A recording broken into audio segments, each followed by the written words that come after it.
I had been a carpenter for 38 years. That's not a complaint. I want to be clear about that. I loved the work, the smell of sawdust, the weight of a good tool in my hand, the way a piece of wood could become something real and useful if you treated it right. I was 63 years old, and my hands showed every single one of those years.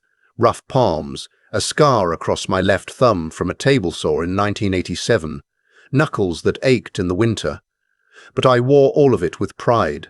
What I couldn't wear with pride was what happened on a Tuesday morning in March at the Greyhound station in Columbus, Ohio. My daughter-in-law, my son's wife, had driven me there herself. Her name was Cheryl. I'd known her for 9 years, watched her marry my son Nathan at a small ceremony in a backyard in Gahanna, watched her hold my granddaughter for the first time. I had fixed the deck on their house with my own hands. I'd replaced 3 windows for free because Nathan called and said the drafts were bad, and I didn't even hesitate, just loaded up the truck and drove over on a Saturday. And on a Tuesday in March, Cheryl pulled her silver Hyundai up to the curb outside the Greyhound terminal, put it in park and said, "There's a noon bus to Pittsburgh. Nathan already bought the ticket. It's on your phone."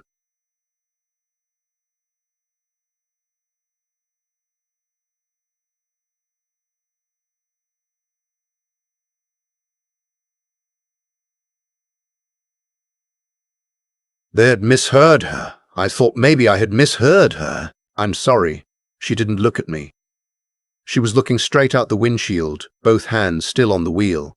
"We talked about this, Raymond. Nathan and I talked about it. The house is too small. It's not working." I had been living with them for 4 months. After my wife, Nathan's mother, passed away from a stroke the previous October, I sold our house in Dayton because I couldn't be in it anymore. Every room felt like an accusation. 51 years we'd lived there, so I sold it, and Nathan said, "Dad, come stay with us for a while until you figure things out." And I came. I cooked. I fixed things. I babysat my granddaughter on the days Cheryl had her yoga class. I stayed out of the way. I thought I was doing everything right. "Cheryl." My voice came out very quiet. "Where exactly am I going? Your brother is in Pittsburgh." My brother Owen and I had not spoken in 6 years. There had been an argument over my mother's estate. Nothing dramatic, just the kind of slow rot that happens in families when grief gets mixed up with money. I had tried to reach out twice. He hadn't responded. "Cheryl, I can't just show up at Owen's house. He doesn't know I'm coming." Nathan said he called him. I turned to look at her profile. She had this expression on her face, tight, resolved, like she had rehearsed this and was getting through it. And I realized, sitting there in that passenger seat, that this had been decided some time ago. This wasn't an impulse. Someone had bought that bus ticket in advance. "Where's Nathan?" I asked. "He's at work."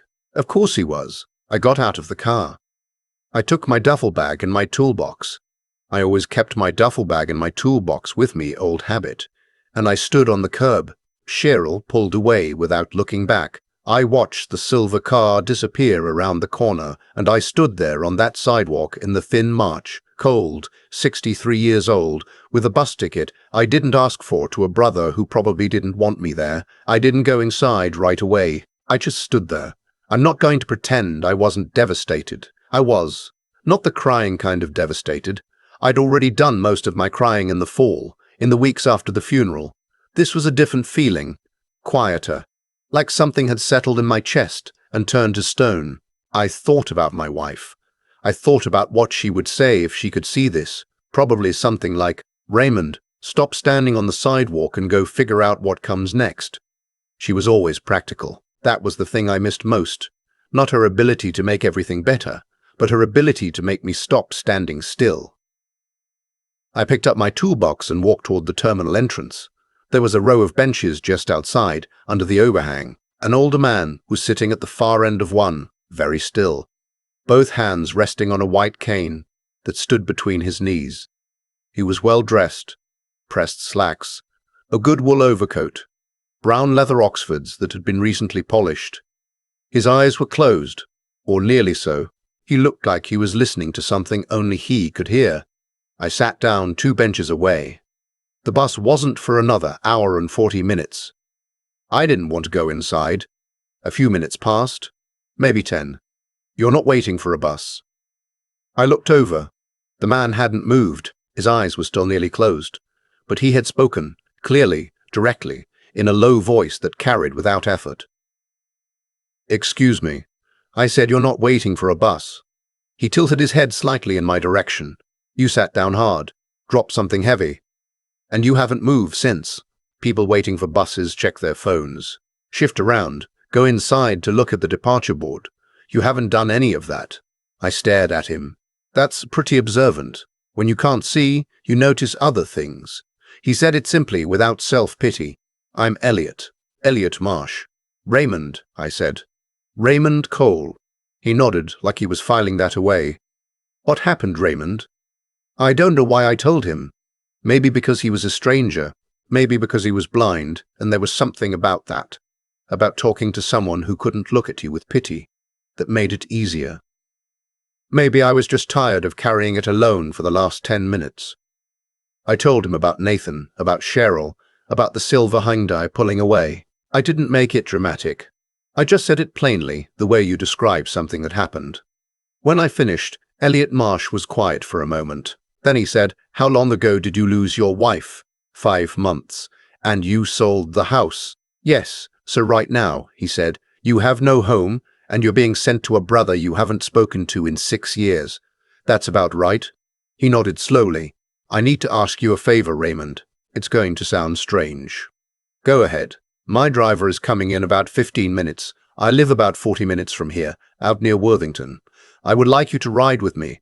He paused.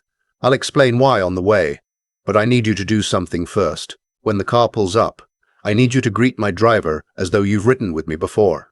Don't explain yourself. Just get in. I looked at him. Why? Because my driver is new. I've had 4 drivers in the past 8 months, and every single one of them has taken advantage of me in some way when they realized I live alone. Adjusted routes. Overcharged. One of them went through my mail. He said this without anger, just tired factual recitation. I need him to think I have someone looking out for me. I sat with that for a moment. It was a strange request, but there was something about the way he said it, the absolute absence of drama in his voice, that made it feel true. And after the ride? I asked. After the ride, he said, I'll have my housekeeper make lunch and we'll talk. If you want to get on a bus to Pittsburgh after that, I'll pay for a taxi to bring you back. I looked out at the parking lot. I thought about Owen, who probably hadn't asked for me to show up on his doorstep. I thought about the toolbox at my feet. Okay, I said. The car was a dark blue Lincoln. The driver, a man in his 30s named, according to the placard on the dash, Kevin, barely glanced at me when I got in. I greeted him by name, said it was good to see him again. He said nothing. Elliot sat in the back beside me, cane across his knees, and said, Worthington, Kevin, the usual way. The house was on a long, private road off Route 161, set back from the street behind old oak trees. It was a large house, federal style, red brick, black shutters, the kind of house that looked like it had been standing for 100 years and planned to stand for 100 more. Clean gutters, tuck-pointed chimney. I noticed these things automatically, the way a carpenter notices buildings. Inside, a woman in her late 50s met us at the door. She was introduced to me as Margaret, and she accepted my presence with the kind of trained composure that told me she was used to her employer doing unexpected things. We'll have lunch in the study, Elliot told her. In the study, with the winter light coming through tall windows, Elliot Marsh told me about himself. He was 71. He had built a small manufacturing company in the 1980s, industrial hardware, nuts and bolts, the unglamorous stuff that holds everything together, and sold it in 2004 for more money than I could easily picture. He had been married twice. His first wife died of cancer in 1992. His second wife left him in 2009, 3 years after he began losing his sight to a degenerative retinal condition. He had one son, a biological son named. His name was Douglas, Elliot said. He died in a motorcycle accident in 2015. He was 38. The room was quiet for a moment. I'm sorry, I said. After Douglas, I stopped keeping people close, he said. He was very still, hands folded on the desk in front of him. It seemed safer. I have a good lawyer, a good accountant, a housekeeper I trust. That's sufficient for most things. But today at the station, I was sitting there because I'd asked Kevin to wait while I got some air. He paused. I could hear that you were in pain, and I thought, if nothing else, I would rather have lunch with someone in pain than sit in this house alone. I didn't say anything for a moment. Elliot, I said finally, can I ask you something personal? Yes. Your eyes. A condition like that, with the resources you have, is there really nothing that can be done? He smiled slightly. It was the first time I'd seen him smile. I have seen 9 specialists in 4 cities. The condition is too advanced. The honest answer is no. He said it without bitterness. I've made my peace with it. What I haven't made peace with is what it's done to my judgment about people. When Douglas was alive, he helped me see through people. Figuratively, obviously. Now, I'm on my own, and I make mistakes. We had lunch. Margaret brought in soup and sandwiches, and Elliot and I talked for 3 hours. About carpentry, about manufacturing, about Ohio winters, about what it means to get old and suddenly have to decide what the rest of your life is supposed to look like. He was sharp, funny in a dry way. He asked good questions, and he actually listened to the answers. At 4 o'clock, I said, I should probably call my brother. Probably, Elliot agreed. Or you could stay for dinner. I stayed for 3 days. On the 3rd day, Elliot found me in the garage at 7 in the morning. I had been fixing a workbench that had a cracked leg. I'd found the tools and the clamps, and I just started doing it, the way I always did when my hands needed something to hold. He stood in the doorway, cane in hand, listening to the sound of my work. Margaret says you fixed the kitchen drawer yesterday, he said. It kept sticking. The track was misaligned. She also says you reorganized the utility closet. The shelf was pulling away from the wall, loose anchors. He was quiet for a moment. Raymond. What is it that you actually want? Not what your son arranged. Not what your brother might accept. What do you want? I set down the clamp. I thought about it honestly. I want to be useful, I said. I want to be useful, I said. I want a place where what I can do matters. I've been a carpenter for 38 years. My hands still work. My mind still works. My mind still works. I'm not ready to go sit in someone's spare room and watch television until I die. I paused. That's what I want. Elliot nodded slowly. I have 18 rooms in this house, he said. The east wing alone hasn't been properly maintained in 3 years. The deck off the back needs to be rebuilt. I know this because Margaret complains about it, and I need someone I can trust to tell me when things are wrong before they become expensive problems. He paused. I'm not offering you charity. I'm telling you that I have a practical problem and you appear to have a practical solution. I looked at him across the garage. You're serious? I am generally serious, he said. Think about it. I thought about it. I also called my brother Owen that evening. The conversation was short. He was polite in the careful way you are with someone you're not sure about anymore. He said there was a pull-out couch if I needed it. I said I appreciated that, and I'd be in touch. I didn't go to Pittsburgh. 2 weeks later, I moved into the east wing of Elliot Marsh's house in Worthington, Ohio. I had my own bedroom, a bathroom, and a workshop in the garage that I slowly made into exactly the kind of space I had always wanted. In exchange, I managed the maintenance and repair of the property, vetted contractors, and this was the part that wasn't in any formal agreement but became the most important part. I was present. I went to doctor's appointments with Elliot when he needed a second set of ears in the room. I drove him to his accountant when Kevin was unavailable. I had dinner with him most evenings and argued with him about baseball and whether Ohio winters were getting worse or whether we were just getting older. The first time I realized something had shifted was about 6 weeks in, when Elliot introduced me to his attorney, a trim, precise woman named Catherine who handled all of his affairs, and said, without any preamble, "This is Raymond. You can speak in front of him the way you'd speak in front of me." I looked at him. He was facing slightly in the wrong direction, the way he sometimes did when he lost his orientation in an unfamiliar room, but his expression was settled and certain. Catherine looked at me for a moment, measuring, then nodded and continued with what she'd been saying. On the drive home, I said, "Elliot, you didn't have to do that." "I know," he said. The days had their rhythms. Mornings I worked. There was always something, a joist that needed sistering in the basement, a section of porch railing that had gone soft, a bathroom exhaust fan that had stopped working 3 years ago because nobody had thought to just replace it. These things satisfied me in a way I had forgotten was possible. My hands knew what to do, and my brain followed along, and at the end of each day I was tired in the good way, the clean way.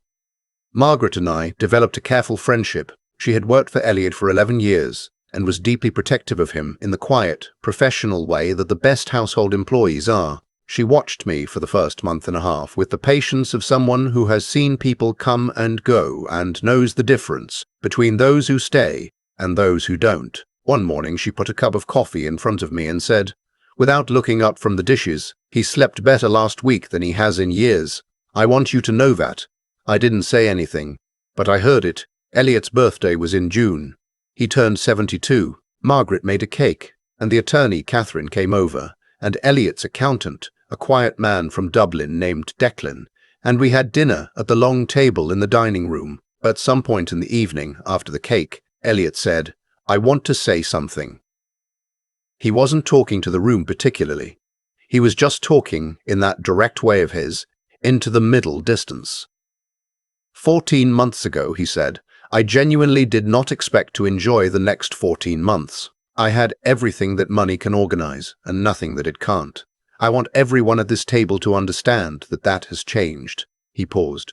And Raymond, if you're planning to protest, please do it later when Catherine isn't here to watch you be sentimental. Everyone laughed. I did not protest. Catherine stayed after the others left, and she and Elliot and I sat in the study with the windows open to the June night. She was reviewing some adjustments to his estate documents. Routine things, she said, nothing dramatic. But at one point, she looked at me over her reading glasses and said, "Elliot has added you to the healthcare directive. You should know what that means in practical terms." I went very still. "It means," she said carefully, "that if Elliot is unable to communicate his wishes about medical decisions, you are the person those decisions fall to. Not a lawyer, not a distant relative, you." I looked at Elliot. He had his hands folded in his lap, expression neutral, utterly unbothered. "You could have told me this privately," I said. "I could have," he agreed. "I preferred for Catherine to tell you here, because if you try to talk me out of it, she can confirm that it's already done."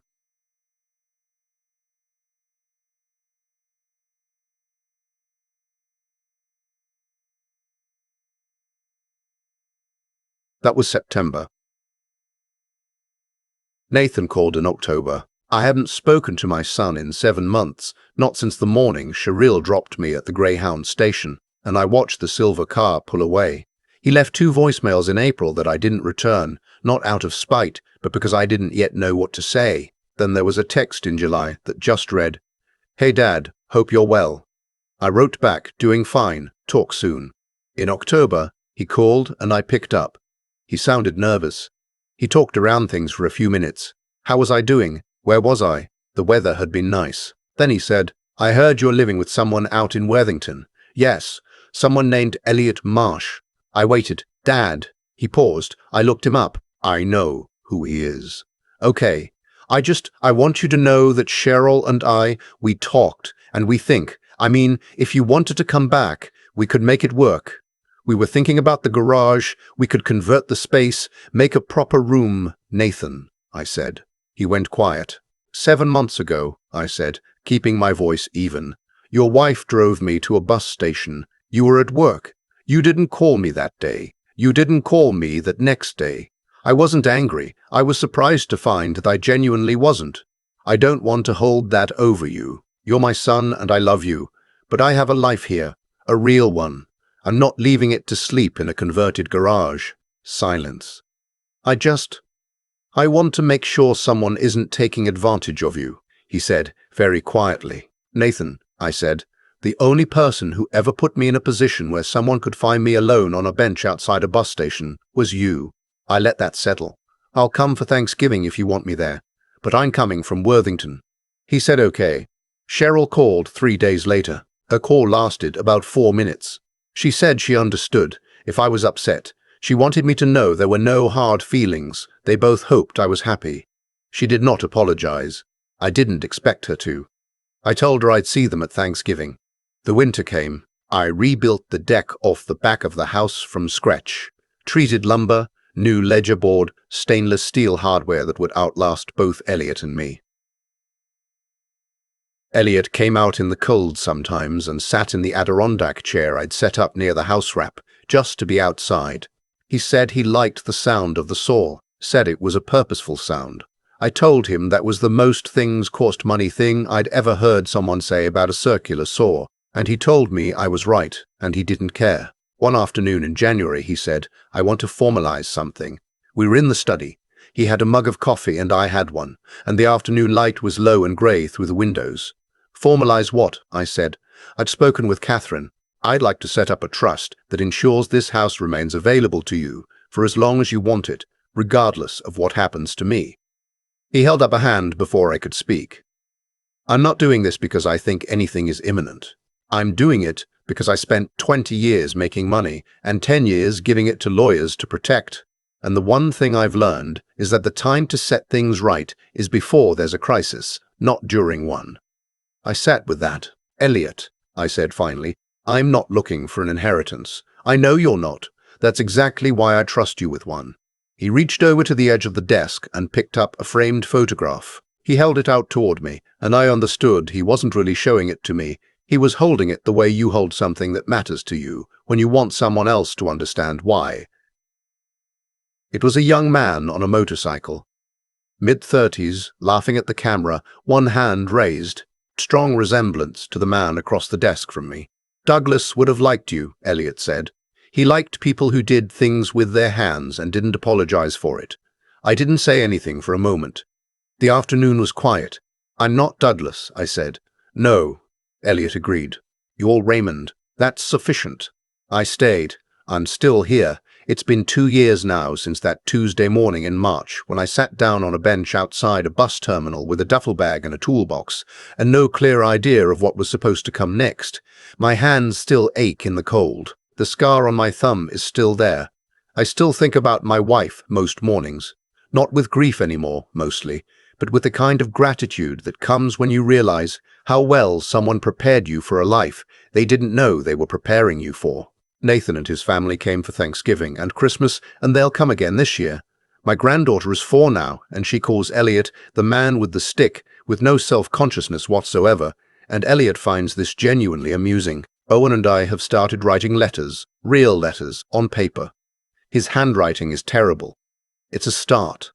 I think sometimes about what Cheryl said, sitting in that silver Hyundai at the curb. The house is too small. And I think she was right, actually. Just not about what she thought she was right about. The house was too small. So I left it. And I found somewhere that wasn't.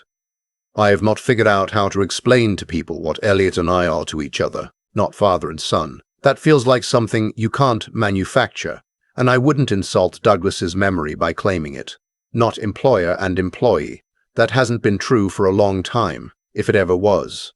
What I usually say when people ask is that we are 2 men who found each other at the right time and were smart enough not to walk away from it.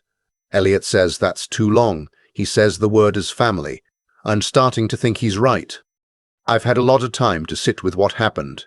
Not ruminate. I'm too old for that. But really sit with it, the way you sit with something you want to understand before you let it go. What Cheryl did that morning wasn't cruel in the way that dramatic cruelty is cruel. There was no screaming. There was no scene. She just drove me to a curb and told me there was a bus, and then she left. And what I've come to understand is that people who do that kind of thing have usually already decided, a long time before the act itself, that you are not worth the discomfort of a real conversation. That's a decision about them. It was never a decision about me. Nathan is my son, and I love him. But he was at work that morning, and he knew what was happening, and he let it happen. I used to turn that over in my mind and feel something sharp about it. Now I mostly feel something sad, not for myself, for him, because the version of his father he lost access to that morning was the one who would have done anything for him. That version still exists. but it lives in Worthington now, in a house with 18 rooms and a rebuilt deck and a workshop that smells like sawdust, and it took what happened at that bus station to get it there. That's the part that still surprises me when I think about it honestly. The worst morning of the last several years of my life turned out to be the exact thing I needed, not because of some invisible force balancing the scales. I don't think life works that way, and I'm not going to pretend it does. It happened because of what I chose to do with it. I sat down on that bench. I answered when Elliot spoke to me. I got in the car. Every single one of those was a choice, and I could have made different ones. Elliot used to say that the best decisions he ever made were the ones that looked foolish from the outside. Getting in a stranger's Lincoln because a blind man asked him to trust you. Yes, that looked foolish. Everything good that followed came from that one choice to stay open when I had every reason to close. I think about my wife a lot during these reflections. She was a quiet woman with a clear sense of what mattered.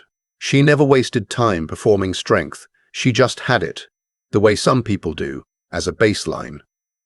She taught me, without ever stating it outright, that integrity is not what you do when it's easy. It's what you do at the bus station when the car is already pulled away and you have nothing but your toolbox and your own two hands and whatever you've managed to build in your character over 6 decades of living. What I carry forward isn't bitterness, it's something more useful. It's the understanding that how people treat you in your worst moment is a piece of information, not a verdict.